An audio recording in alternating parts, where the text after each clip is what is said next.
Dragster. The other half is at the starting line right now. Jared Darian back to fire up Brittany Force. Lori and John look on from the starting line. They have drawn a very tough customer as well, though, in Jim Whiteley. Yeah, Whiteley's got the best supercharged car out there and a great record here at this racetrack. He's won it twice, been here 3 times. Got a 10-1 record here at Heartland Park, Topeka. Well, let's take a look at Bob Fry's Sportsman Spotlight for the week. Where'd you head this time? Well, I was at O'Reilly Raceway Park at Indianapolis a couple of weekends ago for their great Lucas Oil Drag Racing Series. That's been going on since '68. Ronnie Sock, Scarlett's, Shirley, Jake Sr. have all won it. Jay Hullinger talks about the importance of this race.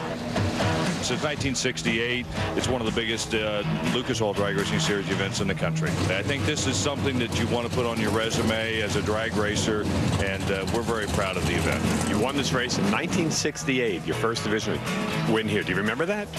Well, I can't remember that. I was only 4 years old. It's been a long time ago. I vaguely remember that race because it was the first points beat that we'd ever won. But over the years, we just had a great run of luck at this racetrack.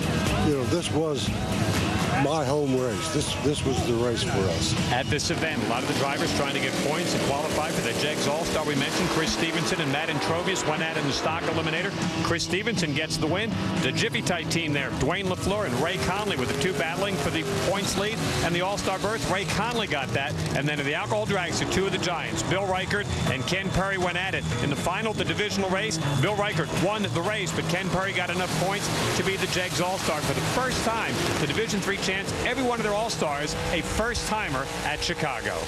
Brittany Force, student taught on Friday, got on an airplane, one-shot qualifying, and now she has just taken out and beaten Jim Whiteley. There are 2 Force girls in the semis here in Topeka. Isn't that amazing? And both of them making runs down the racetrack that I didn't think would be good enough to win. 562 for Brittany, 552 for Courtney. And how about this? So Brittany's going to run Mark Niver. You talk about both ends of the spectrum that we talked about to begin the show. The great veteran Mark Niver, the young Brittany Force. Courtney's waiting to see who she will race in the next round. And that is stunning for Jim Whiteley here at this racetrack, coming into an event where he has almost always been flawless.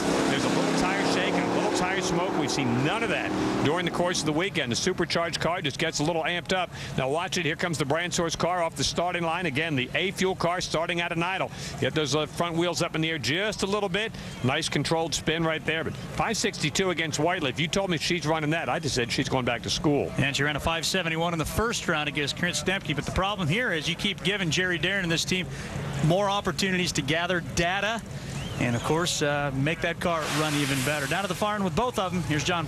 Well, with Courtney right now, we're waiting for Brittany. Just pulled in down here, and she's not out of her car yet. But Courtney, moving on to the semifinals, but it looks like you had to do a little extra work on that one. Yeah, it was kind of nerve-wracking. Had some tire shake, wasn't really expecting it. Had to pedal it, and then you almost give up when you have to pedal your car, but when I saw her have to pedal it in the lane next to me, I just fought as hard as I could to get around her, and luckily we got to the other end first, and it was a pretty good race against her, and we got this Ford brand source A-Fuel Dragster to the semis. My sister Brittany's going to the semis. Hopefully we can get my dad there too, and hopefully I can take her out in the final. Yeah, but let's see. She's still climbing out of her car, so we're going to give her time to get that helmet off. We'll get to Brittany in just a second, okay? Guys to win so far this year in the alcohol dragster class. He's gone to the semifinals. Let's get down to John Kernan again at the end of the track. With Brittany Force, and you talk about her doing her student teaching job on Friday before coming out here, 8th grade English, so I've got to watch my P's and Q's on this interview. But Brittany, how'd you pull that one off? I mean, very limited time this weekend in the car.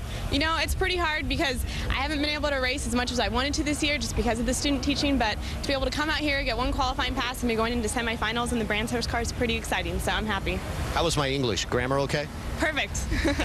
You heard it, guys. That was perfect. Just remember, John, a tip when you're talking to the English teacher, never use a preposition to end a sentence with. Yeah, you know, never mind. I'm going to leave it at that, Fry. That is absolutely priceless. Just trying to help out. It's